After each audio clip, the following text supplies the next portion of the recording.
So guys, can you now see how this country has degenerated to how this present administration has made this country to look in the outside world? Can you imagine? And that is a question that I've been asking, that what is the constitutional backing for people who are doing evil, and at the end of the day, the next thing you have to do to them is for you to forgive them? We have been hearing this thing before now. People have been saying it from different quarters, that all these Boko people, they will commit all manner of atrocities. The next thing, they will be forgiven. What is the rationale behind it? I've been asking that questions, and we call on the likes of Oshibajo, who is a son, Keyamu, those who are within this government, those who, because that Keyamu is very mouthy, he talks very well. When it comes to the issue of defending what is not, he will come out and defend it because he knows the law. He should come and tell us what the law says concerning those things. Because according to our law, we know that if you take someone else's life, definitely your life will be taken. We know what happened to this Miriam Sander, that the case was just concluded in the court some weeks back. Of course, they can still review that, but straight away the judge said what he can say is, for her to get that judgment he gave her. So why is it that people who are known for all these things, the next thing you will bring them to the public place and tell us to our faces that you are doing the right thing by saying they have repented? Then what happens to all those people who are committing other crimes? Why is it that they are not being forgiven? This is really, really, really unfortunate for this present government. And the same is happening at the state level. In Borno State, it happened recently. That is what they've been doing. We have those people who call themselves SAN in this present government. That is to tell you that they are working for themselves, because if they can see this kind of a thing and cannot say anything, and you are saying, oh, because it is your job, because you are part of the government, you cannot say it. Some things, there are some things that you are supposed to say, there are some things that you are not supposed to say. So not supposed to say. That means you don't fit to be there. You are not supposed to be there. You resign if you have conscience. This kind of thing cannot be happening. They will be chasing Yahoo boys, those who are into money crime. You'll be chasing them. You'll be saying all manner of things that are bringing bad names to us. Then how do you expect those who are going into this Boko business? How do you expect them to stop? Because they will continue doing it, because they know that at the end of the day, they will be forgiven. They will just come and tell you cock and bull stories, or whether you are the ones forming those stories, we don't know. Nigerians are now reacting that when you talk, you go to jail.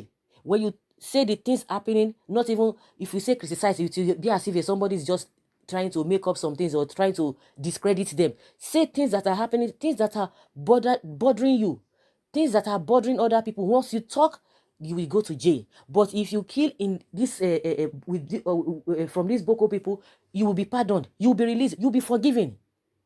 Let them come and tell us the constitutional backing, the law that is backing this kind of a thing, because it's been ongoing for some time, for a very long time, since when this government came on board. No wonder the president said any attack against the Boko people is an attack to the region. Is it not playing out now? When people come out and tell you that this president has relationship with these people, and that's why I cannot say anything about these other people who call themselves S-men. Those ones, they are growing every day. They are growing every day. They are in every nook and crannies of this country. Nigerians are now reacting, talk and you will go to jail, key and you'll be forgiven. Very, very unfortunate. And they are priding themselves on it. So, Issa Sage, they should talk on this matter. Lai Mohammed, let them come and say something on this matter. Femi Adesina, that used to defend, let them come and defend it. Garba Shehu, that used to call people foolish, that they should not resign, that the president should not resign because somebody is telling him to resign because he's not doing what he's supposed to do. The next thing, you will say you are forgiving these people. And they have that boldness.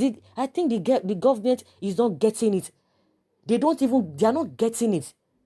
That you have that boldness to be bringing it to the public that these people have been forgiven. The state government of Borno State said after forgiving them, they had to go and relocate them or send them to the society. And the people in that community said, no, we are not comfortable to stay with this kind of people.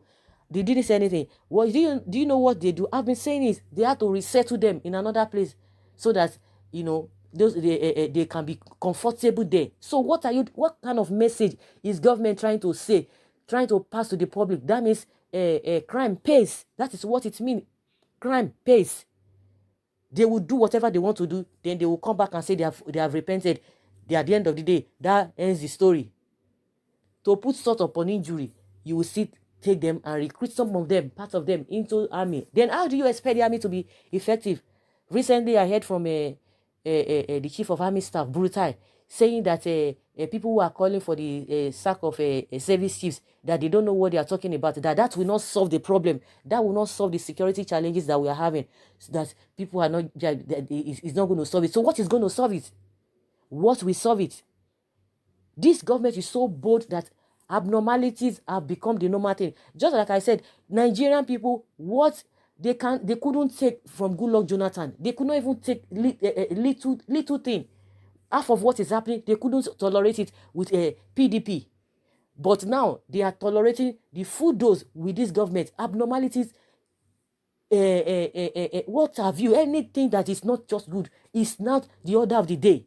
Nepotism, corruption, I don't care attitude. Everything is there. Everything. You talk about economy, you talk about anything you can talk. The first sources, everything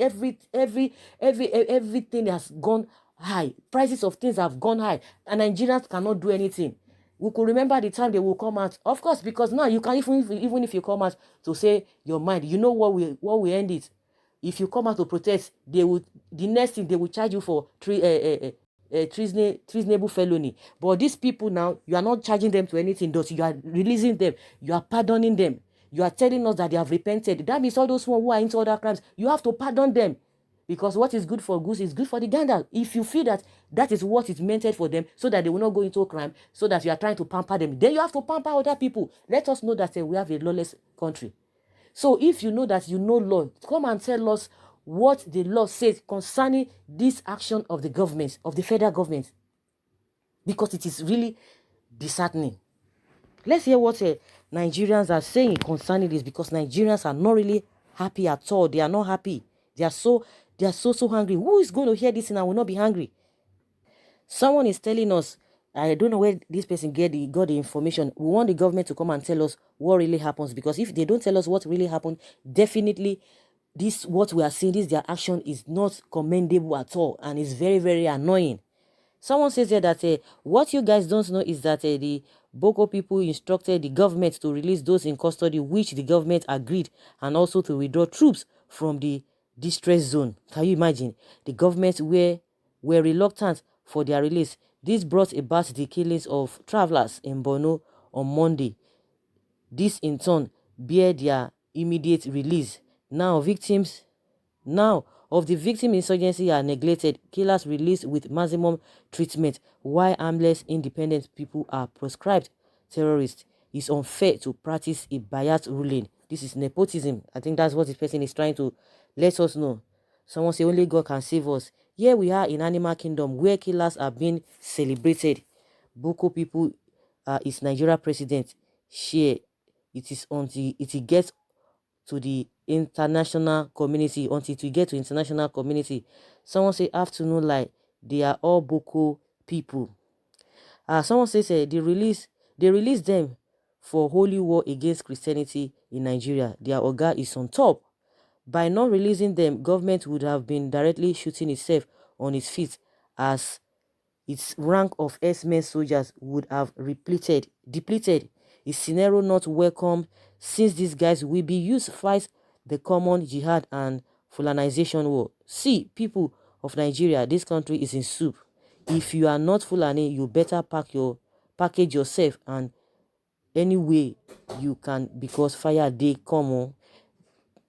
Better don't sit there and you and your family and loved one be made firewood. This person is just talking about on how people need to be careful, because the put up is not really too clear. Sorry about that. Someone said it's an exchange with those abducted by the Boko people. Buhari and his men, God will help us. Someone said this, I call it the worst mistake of Buhari's administration, releasing a killer and imprisoning a light offender. Please change this policy, Mr. President, until this crisis is over. This one is useless government. Judgment day is coming.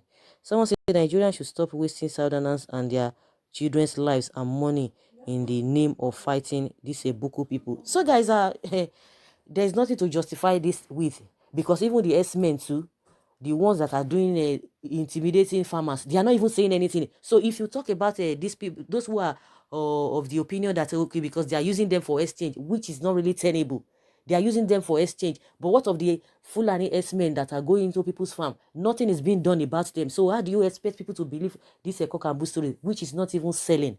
It's not really sellable. So guys, what Nigerians are saying now is that talk, criticize, and go to jail. But when you take other people's life, you will be pardoned. That is what it has become now. That is what this situation has degenerated to as we speak. Like I said, all those ones who call themselves son, who can defend anything, who can defend anything at all, they should come and tell us. We are not hearing from the likes of Keyamo. We know when he was raging during Jonathan's time, but now they have given him power, appointment. He can't talk. He's eating. He can't talk. The vice president is there. We don't even know that this man, you can't even say whether this man even went to school in the first place, not to talk of a professor. He's sitting down. Some people will come and tell you, what do you want him to say? What do you want him to do? So you should just, so what is that? What is he not? What is he there for? So people who are saying, oh, they wanted to vote him so that they will have opportunity. What are they gaining now? What are they gaining? Has it not cleared in their eyes now that they were just being scammed? So it's just a figure, ordinary figure there, figurehead. Let me put it that way. So he cannot say anything. He cannot do anything. He cannot resign. He will just stay put. What is his usefulness? What is his usefulness there? It's very, very unfortunate. All of them now, they don't have conscience, unless maybe they are ashamed of themselves because they can't even face the public. It's said that they don't have conscience, or they don't, they are ashamed to come out and say something concerning this issue because they don't know what to say. You can imagine. So guys, let us hear your own take, because Nigerians are reacting that if you criticize, talk on what is happening, you know where you will land. But if you take other people's life, commit any form of crime under the umbrella of these Boko people or Esme, you'll be pardoned. Let's hear your take. Guys, leave your comments below in the comment section. Thank you.